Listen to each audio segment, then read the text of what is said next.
So I have a philosophy about what business-oriented students might consider taking when they are in law school. And there's three sort of broad areas that you should think about. There's corporate structure, which is, corporations and the like, securities. There's transactional stuff, which is contracts, commercial law, that kind of thing, my area. And then there's regulatory stuff, so tax, antitrust. And I think you should have a broad idea of what's going on in all three of those areas. Realistically, people kind of have an opportunity to have a general overview course because maybe they don't even know they want to do business law as a whole. So I think it's kind of my responsibility to offer in the sort of transactional bucket a sort of big, this will give you the sense of this branch of business law course without having to decide, okay, which of the two big branches of commercial law am I more interested in? From the foundational areas like constitutional and corporate law to the emerging areas involving robots, gaming, or cryptocurrency, join us for Season 2 as these faculty members share how they are taking care of business.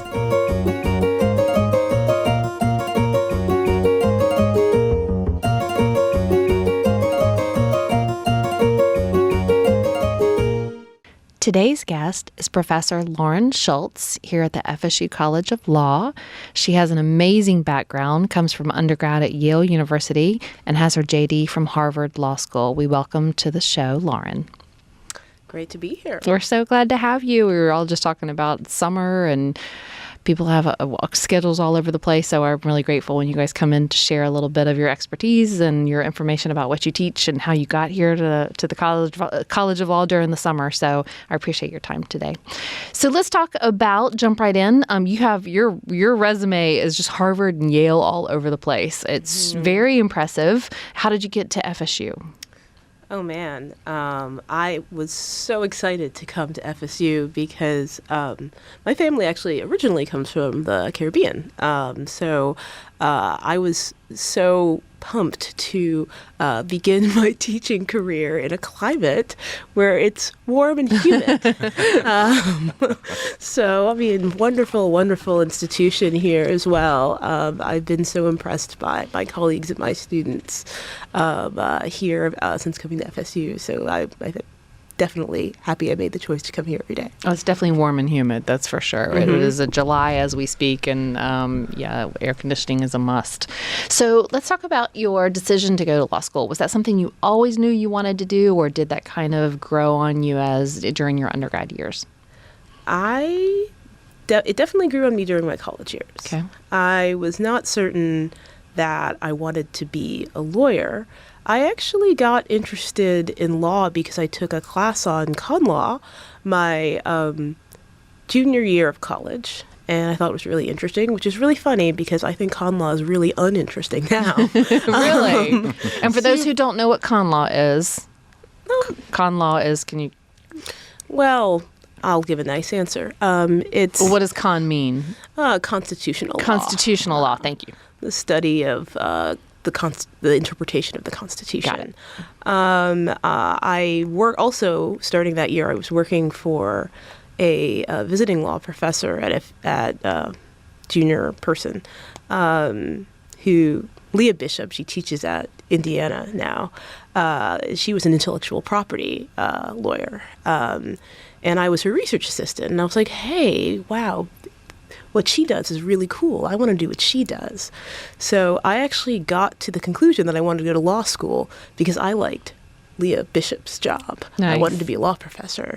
But then I was like, I'm not going to pay to go to law school unless I would enjoy being a lawyer because, law professor jobs don't grow on trees. So I spent the rest of undergrad, and I took a year after undergrad working as a paralegal just to see if I would enjoy the practice of law. And actually, as it turned out, I found I really enjoyed litigation, sort of business litigation, actually, like the stuff. I actually, when I did a summer in law school, actually working at Paul Roulette Weiss doing securities fraud litigation firm. So I was like, I came to the conclusion that I would enjoy being a litigator. So that's why I went to law school.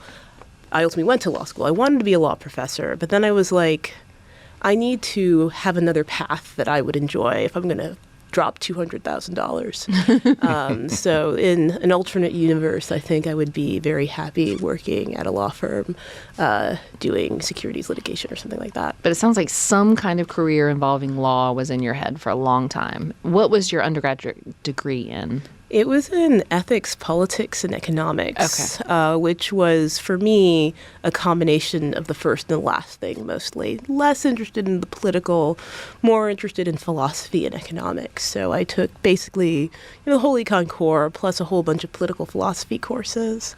And even my work now, I kind of like to think about how broader sort of moral and theoretical principles can be brought to bear on how we analyze things that are going on in the real world and the real market, right? To make coherent and interesting arguments that actually are about things that matter to people. It's really interesting you say that today, as we said, as Roe v. Wade was overturned this week. So I wonder how that's going to change the landscape of some of those courses that maybe you took back then. I would imagine that's going to be a greatly talked about topic of conversation in political philosophy or ethics classes moving forward. Could be. Could be. All kinds of things. So what do you teach here at FSU? So I teach contracts, commercial law, and privacy and security. So in my scholarly work is about transactional contract law, but also sales and things like that. But also from a point of view of thinking about sort of technology and the newly possible. And in particular, I like to sort of think about privacy. And the sort of contracting over privacy, especially in the consumer space, but not necessarily. So that's sort of my course group. Really, really love teaching these courses. Good. Well, let me turn it over to Jeff. Yeah, that's although an old course, it's sort of a new course too, right? You took, when you came in, commercial law didn't really exist in the sense of we had it broken down into two things. And then you merged it together, is that right? And kind of made it a larger course? Yeah. I just want to make sure I get that right before I ask my question. And do you feel that, you are our sort of commercial law expert on the faculty, and so I'm sure we were happy to do what you wanted to do with the course. But why did you feel that was a better fit for you than splitting up what would normally be like a sales course and a UCC type course? Mm-hmm. So I decided to have a class where sales and secure transactions were present in the same course, simply because a lot of students don't necessarily know what part of commercial law they're the most interested in. And they want the opportunity to be exposed to the main principles of sales and secure transactions all in one big course. Obviously, there are some details of both sales and secure transactions especially secure transactions, that I think are really valuable. And maybe in the future, I might want to offer one or the other, especially secure transactions for students who want to get to that advanced level. But I think there's a lot of value because people don't necessarily want to specialize in it. So I have a philosophy about what business-oriented students might consider taking when they are in law school. And there's three sort of broad areas that you should think about. There's corporate structure, which is, corporations and the like, securities. There's transactional stuff, which is contracts, commercial law, that kind of thing, my area. And then there's regulatory stuff, so tax, antitrust. And I think you should have a broad idea of what's going on in all three of those areas. Realistically, people kind of have an opportunity to have a general overview course because maybe they don't even know they want to do business law as a whole. So I think it's kind of my responsibility to offer in the sort of transactional bucket a sort of big, this will give you the sense of this branch of business law course without having to decide, okay, which of the two big branches of commercial law am I more interested in, or having to commit to take 7 credits in order to know both. So I think it's just really useful for students, and I think the two combine really well together. It also allows you to have the opportunity to know, okay, which way of thinking works better for me? What do I find more interesting? And also it's just really good for the bar as well. So I think I did it in response to, student needs and interests. I think that's a great explanation, and I think that our business law certificate tries to take that same kind of view, tries to give the students a sort of broad. I mean, we have required courses within a choice, right? And the goal is for them to see each of those buckets that you mentioned. So I think that's fantastic. One thing I wanted to bring up, what would you say to a student as well? I'm going to focus on the student side for a moment. What would you say to a student? I mean, you said, on Earth 2, right, you're a corporate litigator or a business litigator. We have this kind of stereotype as business lawyers as the transactional lawyer, and if you want to be a litigator, you go on the other side. The students forget that litigation is obviously a major part of the business law curriculum. So, what advice do you give to students who are interested? How did it click for you? How did you know you want to be a litigator rather than a transactional lawyer, right? Rather than the person doing the deal, you wanted to be the person who was handling the problems after the deal. So people often litigators have the reputation of being kind of confrontational, and some litigators actually are very confrontational people. They sort of thrive on the sort of clash. But for me, what really attracted me to litigation is the writing aspect of it, because what you're doing a lot of the time is just a whole bunch of motion practice, and you really get to kind of dig into these legal issues, and you get to look at really interesting questions. You're a bit removed from the advantage of transactional law is that you're more engaged with the business realities of whatever the deal is. And when you're in litigation, you're more, you need to know that too, but you really are kind of looking at it in the stylized context of how do I need to frame what happened in order to persuade the trier of fact to do what it is that our client wants them to do. And I kind of appreciate that challenge. I like digging into the legal questions and how it's episodic. It's a different thing every time. So I think if you're really into writing, litigation is a really good path. And I think it's a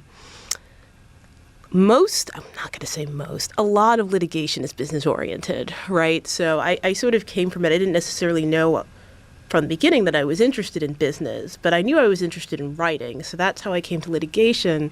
And then as I went to law school, I found that in terms of substance, I was just more interested in business matters than I was in criminal matters or other things. Con law, as you mentioned, which I'm on the same page with you. So let's turn to your writing. You're a prolific scholar, obviously. You've written a ton in this kind of privacy space and a little bit outside of it as well. What are you working on now, or what's your last recent piece? Or what do you view as your space? What is your kind of idea that you've taken? So I occupy two spaces. I'm part of sort of two scholarly tribes. I'm both a sort of contracts, sort of in commercial law sort of theorist, and I talk about, so one paper I'm working on, which I'm really, really excited about, is a paper about how we should approach the parole evidence rule and contract interpretation in the context of newly possible technologies and business models. And the two use cases I'm thinking about are one that's a little bit more mature, which is software as a service, as opposed to software as being leased. So if you might remember from way back in the day, like when you used to open up Microsoft Word, you would have a license for Microsoft Word. So you didn't own your Microsoft Words, you licensed it. But now the model has evolved in the allocation of services, software, such that now you're not even leasing it. What you're doing is you have a monthly plan, and you pay for the service of Microsoft or whoever else providing you the software. And actually, as it turns out, that's very different in terms of contractual structure and obligation, even though it looks quite similar to the consumer. So that was a transition that happened over the past 20 years. And also, I'm looking at today contracts in the Web3 space. And what this paper that I'm thinking about now and working on is how should judges interpret contracts, and what evidence should they be looking at the point when the underlying either factual or legal nature of the transaction between the two parties actually evolves over time or has changed, or maybe the two parties don't actually have a shared understanding of what the transaction is. And sort of my conclusion my suspicion is, this is paper in progress, is that in this particular area, they should be relatively more open to bringing in parole evidence to understand what the two parties agreed to. Because, for example, with software as a service, more mature, two parties would actually sign an agreement and intended for a software as a service thing, so I pay you monthly to use this software. But the actual boilerplate text would describe a licensing agreement. So what should the court enforce? What the parties intended, what they said they were typing out in their emails, or the boilerplate text that somebody copied and pasted? And these are real things. Mid-sized companies, embarrassingly large, actually do make these mistakes. So what should courts do? And there's a surprisingly lot at stake here. So that's sort of something that I'm doing that's very firmly in the contracts and commercial law space. And actually, you know how I love the UCC. You know I'm a big fan of Mr. Carl Llewellyn. And of course, one of the things that I point to is that software is governed by the UCC. And what I want to point to in these types of interactions is a more UCC approach to parole evidence and interpretation. And I'm also a privacy scholar, right? And these things overlap, because a lot of what privacy is what people agree that they are in transactions. So I kind of look at contracting over privacy and the allocation of privacy rights and responsibilities in a fast-changing world. And actually, Congress has a bipartisan bill that's up right now and actually has a realistic chance of getting passed. That's about just an overall privacy statute, right? And get this. My most recent paper that came out is called Private Rights of Action and Privacy Law. And so many people in privacy scholarship thought that I was kind of crazy or tilting at windmills to say that, a private right of action would be good in a variety of ways, and this is how it could work, and this is how it could be limited in a privacy legislation. They're like, it's not realistic. Congress will never go for it. Business will do whatever. And as it turns out, in this working one, there actually is a private right of action. So it's interesting. I'm glad I wrote it, because at least now there's a paper or something that people can refer to describing what it is and why it's a good thing as opposed to sidelining it. So that's something that incidentally ended up being actually sort of relevant, because a lot of people were skeptical of its plausibility. But that's kind of, I'm not really that politically engaged per se. I'm kind of looking at what makes the most sense, what fits with the legal system we have now, and, what's a fair way to allocate rights and responsibilities in that perspective. I'm less interested in seeing, what do these legislators think, and what do those legislatures think, and what do I think they're all going to agree to? I don't know what they're all going to agree to. I'm just going to, do my research and write, about the law in the way that I see fit. Fascinating. I think it's amazing, your work. Obviously, you bridge technology and the business component into ways that it relates to everyone in the business field, and great questions that arise. So I think what you're doing is really fascinating. So let's one more question, and then we'll kind of move into our pop quiz series. So pop quiz? Yeah, super hard. We didn't warn you about that. Really hard. Be graded. The hard part. That's why it's a pop. So it's what's pop, right? So if you couldn't practice law or teach law or be involved in the law in any way, somebody said that's it, you can't. What other career path would you choose? I think that I'm thinking not politics for sure. Oh God, no. That's not for me.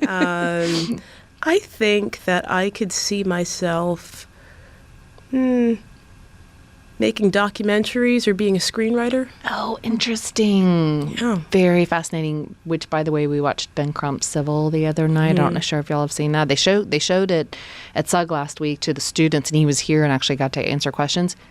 It was awesome. It was really fascinating. So highly recommend it to both of you. But I love that idea. And FSU has a great film school, so you could just, migrate on over there and just be a part of it. Love that. I really like watching, movies, discussing movies, and also documentaries and fiction that's based on real stuff. Like I just watched The Staircase that came out on HBO. Yeah. It was sort of disappointing, but the performances were great. I'm just really fascinated about how through the visual medium of either a documentary or a movie or something like that, we can sort of learn about ourselves, learn about the world. It's just so cool. Okay, well then that leads right into our pop series question. I'll give you your first one. What movie could you watch over and over and over again? That's a really good question. There are a lot of them that are really good. You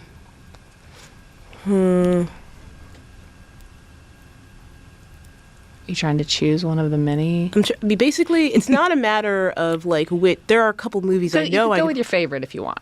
But I'm trying to look cool too. Oh, sorry. This is going to be recorded forever. That's the main limiting factor. Listen, don't be cool because we've had some very uncool answers on this show since we've been here. So that would seem to be then be cool because you could be the number one answer. You could be the number one answer. No pressure. So there's some real obvious. I mean, the thing that's coming to mind right now is The Fifth Element. So I'll just say that. That's like a thriller, right? A sci-fi. Sci-fi? Okay. Yeah. I don't know that one. I'm not a sci-fi fan. 2001: The Space Odyssey is also really cool. But kind of in terms of the combination, but scene by scene, you can watch The Fifth Element out of sequence also, and every scene is really entertaining just because it's just sort of very visually stunning. Okay. Those are some good ones, and we haven't had those before. We love new answers on the show. So many new answers. Love it. Okay, how do you take your coffee? Oh, with cream but no sugar. Cream but no sugar. Do you drink a lot of coffee? Are you a caffeine, gotta have it in the morning kind of person?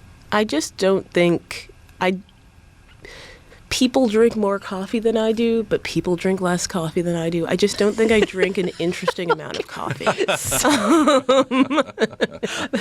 not a noteworthy amount. That's a very thoughtful answer. What's one habit you wish you could break? I mean, I just can't stop, won't stop going on Reddit and message boards. After I watch something, I always want to know what other people think. So I always go on there and see what other people. I don't even participate. I just want to see what other people think. And Reddit is a hole. It is a black hole. You can go down a thread and 30 trails down. They're not even talking about the original subject exactly. anymore. And then all of a sudden you're clicking on something else. It's a huge waste of time. And I actually think I would do better just sort of thinking about things myself and or texting humans I know who've seen these same things. But it's much less demanding to go and see what Redditor 22 has to think about The Staircase than to text my friend who recommended it to me and being like, hey, Kristen, what do you think? Yeah, I don't know. I hear you. It's a great way to waste time. I agree. I kind of agree with that one. All right. Last question. What's your favorite thing to do for relaxation? I enjoy reading sci-fi books. Okay. I mean, it's all just coming back to sci-fi again and again. But I write about law and technology, so it's kind of like research. So I've been reading this series, which I would highly recommend. They're like novellas. They're like this thick, thin. And it's available at actually Midtown Reader. It's a series called The Murderbot Diaries. It's about this machine that has christened itself Murderbot, but don't worry, it doesn't actually murder people. I mean, it has, but it didn't mean to. And it's just this sort of machine that's kind of achieved sentience, but is sort of hiding it, but trying to find its way. First-person narrative. I kind of like sort of thought-provoking yet fun sort of sci-fi things to read, because again, these are things that make you think about the world that we live in now. And it's not too pretentious, right? Because, you know, if you're talking about, if there's a character called Murderbot, how pretentious can you be? So. I love it. Do you happen to know who the author is of the series? I don't remember what her name is, but I'll have to look it up. It's really good. Look it up. Well, Lauren, we really appreciated having you on today. It was great to get to know a little bit more about you, and we really enjoyed it. Yes, thank you. Thank you. This podcast made possible by a generous donation from Jeff and Aggie Stoops. Special thanks to FSU College of Law's Professor Sean Bairn for creating our theme music.